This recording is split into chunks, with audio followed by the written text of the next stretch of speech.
আমাদের প্রতিবেশী এত সাবস্ট্যান্ডার্ড আমাদের ভালো লাগে না। আমরা চাই যে ইন্ডিয়া একেবারে সেই ইউরোপের যে ভদ্রতা, সভ্যতার যে ভদ্রতা, আমরা যে এই যে প্রতিবেশী, দেখুন আমাদের lakh lakh billion billion dollar আমাদের কিন্তু চিকিৎসা নানা কাজ যাচ্ছে, ভরসা না থাকলে কেন যাবে?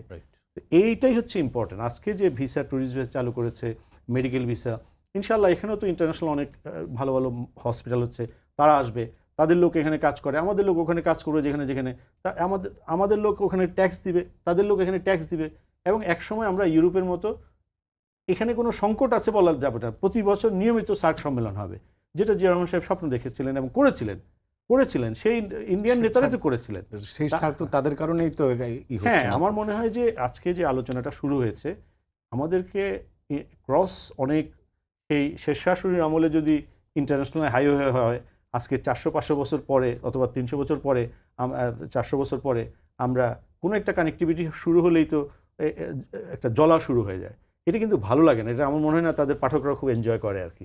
কমিউনিকেশন, কোলাবোরেশন এবং কোঅপারেশন এটা কিন্তু থাকতেই হবে। আর তাদের যে একটা সংস্থা আছে যেটা আমাদের দেশে সবচেয়ে বেশি আলোচিত, সেই সংস্থাটার কিন্তু, এটা উনি ডিফেন্সের এডিটর এবং নিরাপত্তা বিশ্লেষক রুশদ ভাই, উনি বলতে পারবেন, তাদের কিন্তু মটোটা হচ্ছে রিজিওনাল পিস অ্যান্ড স্ট্যাবিলিটি, শান্তি এবং নিরাপত্তার জন্য। আপনি আমাদের দেশের একটা বাচ্চা আজকে জন্ম হয়েছে, ওকে যদি বলেন যে রয়ের এই মটোটা হচ্ছে পিস অ্যান্ড স্ট্যাবিলিটি, সে হেসে দিবে, সে হয়তো বোঝেও না পৃথিবীর কোনো কিছু। তো তাহলে সমস্যাটা হচ্ছে এই জায়গায়, ইন্ডিয়াকেই প্রমাণ করতে হবে তারা আমাদের ভালো বন্ধু। আমাদের দিক থেকে কত ভরসা, পুরা কোরবান আমরা ইন্ডিয়ার গরু দিয়ে করি, আমাদের আরও অন্যান্য ভরসার কথা তো বললামই। আমার মনে হয় we are tested friend, they have to prove themselves, that's all.